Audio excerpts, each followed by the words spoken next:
다시 한번 만물을 충만하게 하시느니. 예. 에베소서 1장에 오늘 본문 읽었던 20절부터 23절은 교회가 어떻게 세워졌을까? 그 교회가 왜 이렇게 있는 것이지?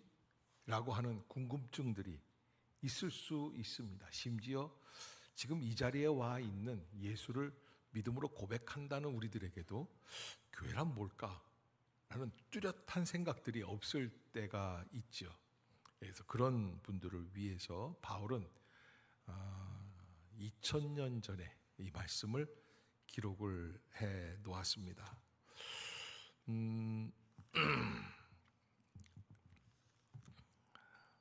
로마의 콘스탄티누스 황제가 황제 자리를 놔두고 막센티우스라고 하는 두 장수 간에 전쟁을 일으키게 됩니다. 밀비오라고 하는 다리를 사이에 두고 물러설 수 없는 한판 전쟁이 벌어지면서 왕위 쟁탈전이 있는데 전쟁에서 이기려면 뭐가 많아야 되느냐? 첫째로는 쪽수가 많아야지 돼요. 또 무기가 많아야지 돼요. 또 지략이 있어야지 됩니다. 그런데 그런 면에서 콘스탄티누스는 완전히 약세였다고 합니다. 그러니까 막센티우스라는 사람이 강력하게 이길 게 뻔한 전쟁인데 전쟁은요 우리가 예상한 대로 진행이 안 돼요.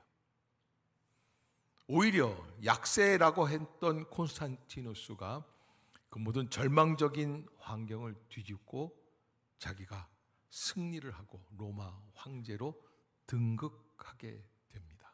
거기에 있는 사건이 하나 있는데 어떻게 하면 이길까 고민하는 중에 하나님의 음성이 들려지는데 하늘 문이 열리는데 그의 눈에 생전 못 보던 형상 하나가 나타나는데 십자가가 이렇게 쫙 하늘에 펼쳐지는 거예요. 야, 이게 뭐냐? 그런데 이게 뭐냐 하라고 하는데 음성이 들리는데 이것을 가지고 싸워라. 승리하리라. 라는 음성이 들려지는 거예요. 따라해 봅시다. 이것을 가지고 싸워라. 승리하리라. 이게 그 음성을 들어요. 이게 무슨 얘기인가? 그래, 기도하는 가운데 깨닫는 게 뭐냐면 아하, 예수라는 분이 계시는데 그분을 믿고 의지하라는 뜻이구나. 그래서 기도하는 가운데 콘스탄티누스 황제, 예비 황제죠. 십자가로 깃발을 만들었다고 합니다. 이를 앞세워서 전투에서 승리하게 되었다. 근데 이런 말씀 드리면은 야, 십자가를 믿고 앞에다 걸고 나가면은 어떤 전쟁에서 다 이기나 보다. 는 건 아니에요. 여러분, 운전할 때 교통법규 지켜야지 돼요, 안 지켜야지 돼요? 지키면서 십자가 목걸이 걸어 놓으세요. 안 지키는데 꼭 십자가 목걸이 걸어 놓은 분들 계세요. 목사로서 가슴이 아파요. 그래서 십자가 목걸이를 걸어 놓는 이유가 어디에 있어요? 내가 예수님을 믿고 의지하는 마음으로 운전도 살살 하겠습니다. 아멘이 아무도 없고 전쟁 얘기하다가 갑자기 웬 십자가의 목걸이 얘기를 하시나 그러는데 여러분 우리가 신앙생활할 때 그렇습니다. 콘스탄티누스가 사실은 이제 십자가를 걸어놔서 이렇게 됐다기보다는 그 다음이 문제예요. 이 사람이 승리하고 황제가 되는데 황제가 되면서 밀라노 칙령이라고 하는 것을 발표해요. 그게 무슨 이야기냐? 기독교를 정식 종교로 인정하겠다는 거예요. 그동안 예수 그리스도 승천 이후에 부활하시고 승천하신 다음에 250년, 약 300년 가까운 핍박이 로마에서부터 기독교로 계속해서 핍박이 있었어요. 그런데 그 300여 년 가까운 핍박이 멈추게 됩니다. 누구에 의해서? 콘스탄티누스에 의해서. 콘스탄티누스 황제가 왜 핍박을 멈췄어요? 십자가를 전쟁 중에 봤기 때문에 그래요. 그 음성을 들었기 때문에 그래요. 그래서 바뀌는 거예요. 왜 이 말씀을 드리냐면 하나님께서 우리 교회에 무엇을 주셨는가? 바울은 콘스탄티누스 313년에 기독교 공인이라고 하는 밀라노 칙령이 발표되기 약 250여 년 전에 오늘 본문 2장 20절을 말씀을 하시는 거예요. 그의 능력이 그리스도 안에서 역사하사 죽은 자들 가운데서 다시 살리시고 하늘에서 자기의 오른편에 앉히사. 20절 한 번 더 읽어봅시다. 시작. 그의 능력이 그리스도 안에서 역사하사 죽은 자들 가운데서 다시 살리시고 하늘에서 자기의 오른편에 앉히사. 아멘. 교회 안에 있는 능력이 있다는 거예요. 교회 안에 무슨 능력이 있을까? 어떤 에너지가 있을까? 자동차는 무엇으로 돌아갑니까? 예전에는 기름으로 가는데 요즘은 전기로 다니죠. 아무튼 에너지가 있어야 움직이는 거예요. 교회를 움직이는 에너지는 무엇인가? 오늘 20절에 나오는 그리스도 안에서 역사하사 죽은 자들 가운데서 다시 살리시는 부활의 능력인 줄로 믿습니다. 그것이 우리 기독교 안에 있습니다. 그래서 기독교는 어떤 종교냐? 죽음을 뛰어넘는 종교다라는 거예요. 로마에 가면은 카타콤이라고 하는 시라쿠사라고 하는 지역이래요. 카타콤이라고 하는 예전에는 공동묘지예요. 그 안에 이렇게 터널들을 쭉 뚫어놓고 지하에다가 집을 지어놨습니다. 그 터널이 약 600km. 놀래는 법이 없네요. 터널이 600km예요. 여러분 강원도 가다 보면 양양 가다 보면은 한 10몇 킬로짜리 지하 터널만 나와도 어때요? 답답해요. 공황장애가 일어날 것 같아요.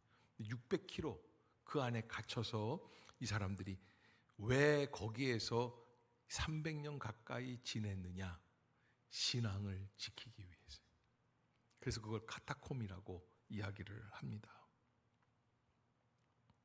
황제를 주님이라고 불러야 했지만 그리스도인들은 오직 예수님만을 주님으로 고백하게 되고 그 결과 재산을 빼앗기고 감옥에 갇히고 맹수의 밥이 되고 화형을 당하고 십자가 처형을 당하는데 그 어려운 핍박을 피해서 땅굴로 들어가게 된 것이죠. 그 안에서 무려 300년 동안에 42명의 황제가 기독교를 핍박을 했어요. 근데 이 카타콤 안에서 발견된 유골들을 보면 약 400만 구가 넘는 거예요.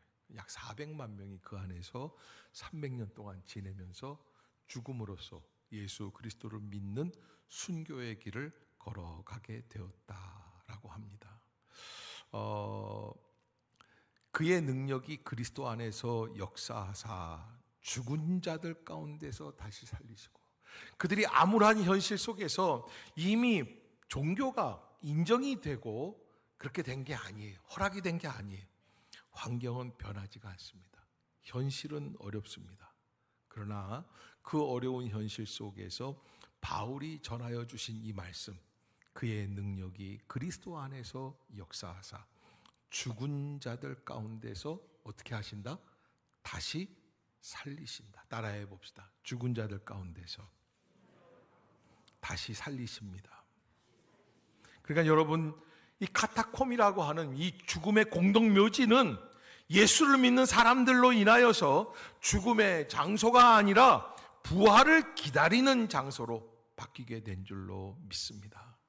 그것이 바로 부활의 살아있는 능력, 어려운 죽음 앞에서의 고난으로 인한 환난과 핍박도 이겨나갈 수 있는 그런 근본 능력이라고 말할 수 있죠. 지난달에 제가 중국의 연변 연길 또 하얼빈까지 이렇게 쭉 해서 동북 삼성을 이렇게 돌고 왔는데 참 가슴 아픈 거는 한 5천 명 이상, 10,000명 이상 모이던 교회들이 다 문을 닫았어요. 어떤 교회는 십자가도 철거가 됐어요. 그리고 그 앞에는 오송기가 펄럭입니다. 중국 공산당 국기죠. 시진핑 체제 안에서 그 정부는 예수님의 이름으로 기도드립니다 라고 하는 이 문구를 세계 평화 무슨 종교회의인가 뭔가 만들면서 이제는 시진핑의 이름으로 기도합니다로 바꾸려고 한다는 거예요. 이미 시작이 되었다는 거예요. 왜? 기독교 말살 정책을 피고 있어요. 이 사회주의적 접근이 얼마나 안타까운 역사를 만들어내는지를 우리가 한번 잘 바라봐야 할 시점이다 생각이 들었습니다. 가슴이 아프고, 그러나 저는 그 자리에서 어떤 생각을 했냐면, 하나님께서 이 또한 이기게 해 주시리라. 아멘. 예, 여러분, 교회 역사적으로 봤을 때 교회는 마침내 승리하기 때문에 부활의 산 능력, 그리스도의 능력 안에서 하나님의 놀라운 은혜를 바라보게 해주시고, 그래서 예수 그리스도를 만물 위에 교회의 머리로 삼아주시는 역사, 그의 능력이 그리스도 안에서 역사하사 죽은 자들 가운데서 다시 회복시키시는 역사가 우리 교회 안에 있는 줄로 믿습니다. 그런 의미에서 교회는 어떻게 존재하는가? 교회는 건물 때문에 존재하는 게 아니다. 권력 때문에 존재하는 것도 아니다. 또 물질이나 재정 때문에 존재하는 것도 아니다. 따라해 봅시다. 교회는 부활하신 예수님 때문에 존재합니다. 아멘. 로마의 황제들도 사라지고 네로도 죽고 도미티아누스도 죽고 디오클레티아누스도 죽었지만 교회는 살아남게 됩니다. 왜냐하면 교회의 머리 되신 예수님은 지금도 우리와 함께 역사하시기 때문인 줄로 믿습니다. 카타콤의 성도들은 땅 아래 숨어 있었지만 땅 위에 넘쳐나는 하늘을 바라보면서 무덤 속에서 예배하지만 부활을 찬양하고 죽음을 준비하지만 영생을 바라보게 되었다라고 하는 것이죠. 그것이 바로 세상 속에 존재하는 교회가 가져야 할 카타콤의 영성, 죽음보다 부활을 더 크게 보는 공동체가 되어야 한다.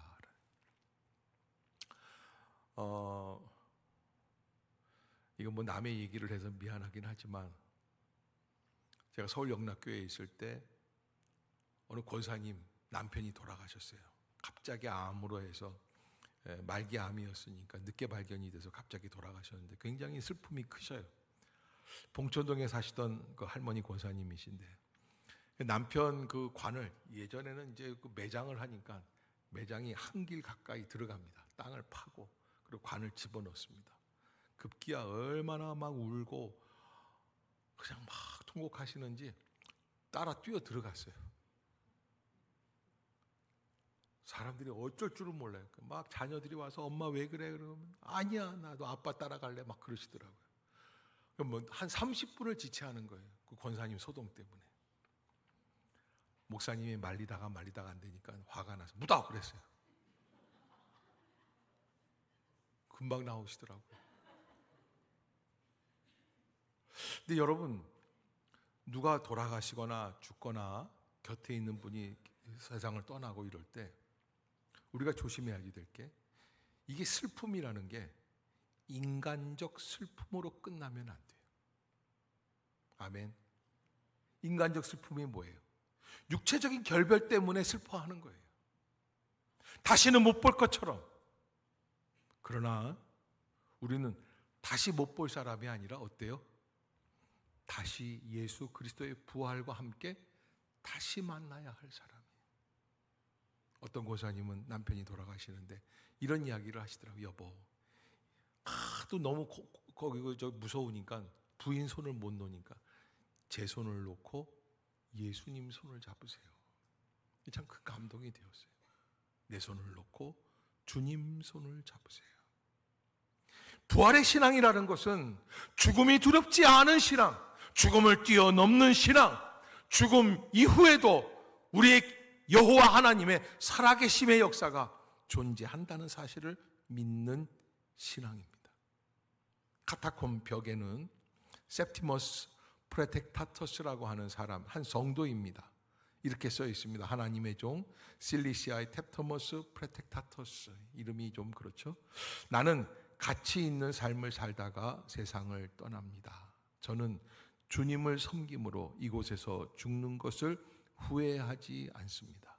오히려 주 하나님의 이름에 감사를 드립니다. 젊은 나이에 가게 됩니다. 33년 6개월을 살았고 이제 주님께 내 영혼을 바칩니다. 어두운 지하 동굴에서 제대로 먹지도 못하고 마시지도 못하고 죽어가던 성도들이었지만 단 한 명도 주님을 원망하지 않고 아름다운 신앙을 끝까지 고백했다는 거예요. 많은 곳에서 하나님께서 내 영혼을 살리시리라. 따라해 봅시다. 하나님께서 내 영혼을 살리실 줄로 믿습니다. 아멘. 예, 그래서 하나님 안에서 살아나리라. 또 사랑하는 아들아 울지 말거라. 죽음은 영원한 것이 아니란다. 죽음도 영원하지 않다라고 생각하는 거예요. 그걸 뛰어넘을 때 하나님께서 놀라운 은혜와 능력을 덧입혀 주시는 줄로 믿습니다. 그러기에 우리가 하나님 앞에서 어떻게 살아가야 됩니까? 오늘 본문 21절에 보면 모든 통치와 권세와 능력과 주권과 이 세상뿐 아니라 오는 세상에 일컫는 모든 이름 위에 뛰어나게 하시고. 아멘. 아멘. 여러분, 부활의 산 소망이 있다고 그랬어요. 교회 안에는 죽음을 두려워하지 않는 신앙이라는 거예요. 그 부활의 신앙은 누구로부터 시작이 된 겁니까? 십자가에서 우리를 위하여 자기를 희생하신 예수 그리스도. 근데 하나님께서는 예수 그리스도를 모든 통치와 권세와 능력과 주권과 이 세상뿐 아니라 오는 세상에 일컫는 모든 이름 위에 뛰어나게 하시고, 그래서 교회의 머리, 교회의 가장 귀한 우두머리, 두목은 누구예요? 예수 그리스도예요. 어떤 분은 목사가 우두머리인 줄 알아요. 그래서 저한테 그런, 실제로 들었던 얘기, 목사님 좋으시겠어요? 요즘 성도들이 헌금을 많이 내가지고. 저하고는 상관이 없어요. 굉장히 심각하게 듣고 계시네요. 여러분들이 아셔야 될 게, 교회의 머리는 사람이 아닙니다. 목사도 장로도 집사도 어떤 권력자도 어떤 행정부도 될 수가 없습니다. 교회의 머리는 예수 그리스도. 왜? 하나님이 그렇게 세워주셨습니다. 모든 통치와 권세와 능력과 주권과 이 세상뿐 아니라 오는 세상에 일컫는 모든 이름 위에 뛰어나게 하시고 그를 교회의 머리로 세워주신 줄로 믿습니다. 그러게 우리는 늘 예배 때마다 우리의 머리 되시는 예수 그리스도에게 진실로 연결되어 있습니까? 나는 머리 되신 예수님을 바라보고 있습니까? 머리 되신 예수 그리스도에게 순종하고 있습니까? 주님과 내가 교통하고 있습니까? 소통되고 있습니까? 주님의 말씀이 나의 심령으로 들어오게 되어 있습니까? 지난번 박성환 집사님 마라톤 뛰다가 열이 나가지고 열사병으로 죽음의 문턱에 있을 때 잠깐이지만 몸의 체온이 40도가 넘으니까 40도가 넘은 채 24시간이 되면 뇌가 다 녹아버린다는 거예요. 내가 녹으니까 어떤 일들이 벌어지느냐, 콩팥, 심장, 신장, 간 이런 쪽으로 다 신경이 끊어져 버리는 거예요. 제대로 활동을 못하는 거예요. 이걸 살리는데 몇 달이 걸리는 거예요. 여러분, 예수 그리스도로부터 우리가 연결될 수 있어야지 돼요. 주님이 원하시는 게 무엇인지를 분명히 알아야지 돼요. 만물을 그의 발 아래 복종하게 하시고 그를 만물 위에 교회의 머리로 삼아주신 하나님의 진정한 뜻이 무엇인가? 인간적인 자랑이나 인간적인 교만이나 인간적인 권력을 세워가기 위해서 교회를 세우신 게 아니라는 거예요. 오늘 본문에 23절에 뭐라고 말씀을 하시냐면 이렇게 말씀을 하고 있습니다. 한번 같이 읽어볼까요? 시작. 교회는 그의 몸이니 만물 안에서 만물을 충만하게 하시는 이의 충만함이니라. 아멘. 교회는 그의 몸이니 만물 안에서 만물을 충만하게 하시는 이의 충만함. 따라해 봅시다. 만물을 충만하게 하시는 이의 충만함. 어느 왕이 세 사위를 놓고, 사위가 세 사람이니까 누구를 후계자로 세워야 되는가, 이렇게 문제를 냈어요. 방 하나를 줄 텐데, 창고를 하나씩 줄 텐데 가득 차게 채워라. 자, 이거 어떤 걸, 흙을 갖다 가득 채워야지, 나물 갖다 가득 채워야지 되는 거야. 무엇을 갖다가, 보석을 갖다 100만 원씩만 줬다는 거예요. 100만 원 갖고 뭘 하겠어요? 아무것도 할 게 없어요. 그때 보면은 이제 막내가 또 나와요. 막내 사위가 딱 가더니 곰곰이 기도하는데 딱 그랬다는 거예요. 초 한 자루를 사다가 왕이 보는 앞에서 장인어른 이거 보십시오. 그러더니 촛불을 딱 켰어요. 어떻게 됐어요? 방 안에 불빛이 가득하게 채워지는 거예요. 여러분, 예수 그리스도의 충만함, 만물을 충만하게 하시는 이의 충만함은 무엇일까? 당시 로마 카타콤에서 생활하는 예수 믿는 사람들 때문에 이런 이야기가 있어요. 황제 트라이안이라는 황제에게 올려온 보고서가 하나 있는데 이렇게 돼 있습니다. 친애하는 황제 폐하, 저는 충직한 부하 몇 명을 위장시켜서 그리스도인들의 모임에 나가게 해 많은 정보를 수집했습니다. 부하들의 보고에 따르면 그들은 모이기만 하면 언제나 그들의 신인 예수에 대해 이야기한다고 합니다. 그러게 여러분, 교회에서는 남의 뒷담화 하면 되겠어요, 안 되겠어요? 옆에 사람 한번 쳐다보세요. 그리고 얘기하세요. 이제부터는 제 얘기는 그만하세요. 남의 뒷담화 얘기하는 게 아니라 무슨 얘기 해야지 돼요? 예수님 이야기하는 거예요. 교회는 그렇게 얘기하는 게 당연한 거라는 거예요. 그리고 자주 빵과 포도주를 나누어 먹으며 서로 즐거워하기도 하는데 가장 이해할 수 없는 게 하나 있다는 거예요. 그게 뭐냐? 자신들을 괴롭히는 이들을 위해서 기도한다는 사실이다. 자기들을 괴롭히는 사람들을 위해서. 그러면서 황제시여, 그들은 로마의 관리들과 황제 폐하를 위해서도 기도하고 있습니다. 제 부하들이 느꼈던 가장 확실한 사실 중에 하나는 그들에게 사랑이 있으며 또한 서로 사랑하고 있다는 것입니다. 따라해 봅시다. 그들에게 사랑이 있으며 또한 서로 사랑하고 있다는 것입니다. 만물을 충만하게 하시는 이의 충만함이란 무엇일까?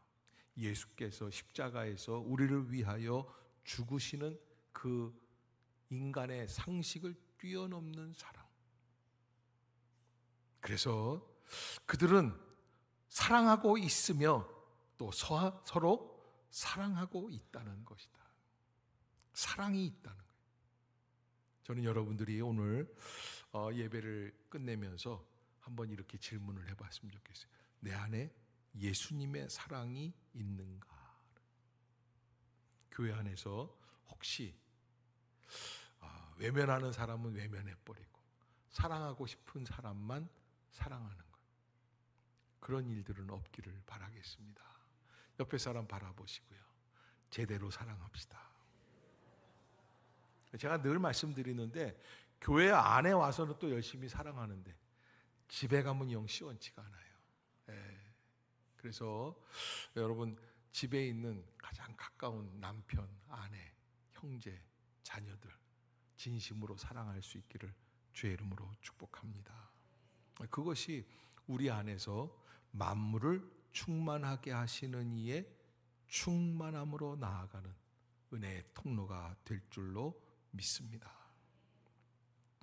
우리는 이 땅 위에서 어떠한 믿음으로 살아가야 되는가? 저는 한 가지만을 여러분들에게 좀 부탁드리고 싶은데요. 첫 번째, 가장 중요한 것은 교회는 예수님의 임재가 머무는 장소가 되어야 합니다. 아멘. 아무리 교회가 돈이 많고 사람이 많고 뭐 프로그램들이 많고 그래도 예수 그리스도의 생명, 예수 그리스도의 임재가 머물지 않으면 그 교회는 진정한 교회라고 할 수 없습니다. 그러기에 예수님의 은혜로 하나 될 수 있는, 자, 옆에 사람 한번 쳐다보세요. 자꾸 보라고 그래서 미안해요. 한번 보세요. 보세요. 보시고 이렇게 얘기하세요. 절 보지 마시고 그 옆에 사람 바라보면서 어때요? 얘기하세요. 어때요? 제 얼굴이 예수님 같으세요? 좀 예수님 바라보듯이 안 바라보고 어린 반프로치도 없다라는 그런 모습으로 바라보시면 곤란해요. 우리의 모습 안에서 예수 그리스도의 임재를 추구하는 것이죠. 저는 오늘 마지막 말씀을 시편 15편으로 좀 정리하고 싶습니다. 성경에 구약 성경 시편 15편에 보면 다윗이 하나님 앞에서 성전에 대해서 기록을 해놓은 그런 말씀이 있는데, 여호와여 주의 장막에 머무는 자 누구오며 주의 성산에 사는 자 누구오니까. 정직하게 행하며 공의를 실천하며 그의 마음에 진실을 말하며 그의 혀로 남을 허물하지 아니하고 그의 이웃에게 악을 행하지 아니하며 그의 이웃을 비방하지 아니하며 그의 눈은 망령된 자를 멸시하며 여호와를 두려워하는 자들을 존대하며 그의 마음에 소원한 것은 해로울지라도 변하지 아니하며 이자를 받으려고 돈을 꾸어주지 아니하며 뇌물을 받고 무죄한 자를 행하지 아니하는 자이니 이런 일을 행하는 자는 영원히 흔들리지 아니하리다. 아멘. 저는 이 5절이 너무 좋은 게, 이자를 받으려고 돈을 꾸어주지 않는다는. 옆에 사람 한번 보세요. 보시고 이렇게 얘기하세요. 지금까지 꾸어준 돈 갚지 마세요. 와, 오늘부터 이제 땡이에요. 아멘. 왜 아멘이 없어요? 돈 꿔줄 만한 사람만 아멘을 안 하는 것 같아요. 아멘. 예, 안 갚아도 되는 거예요.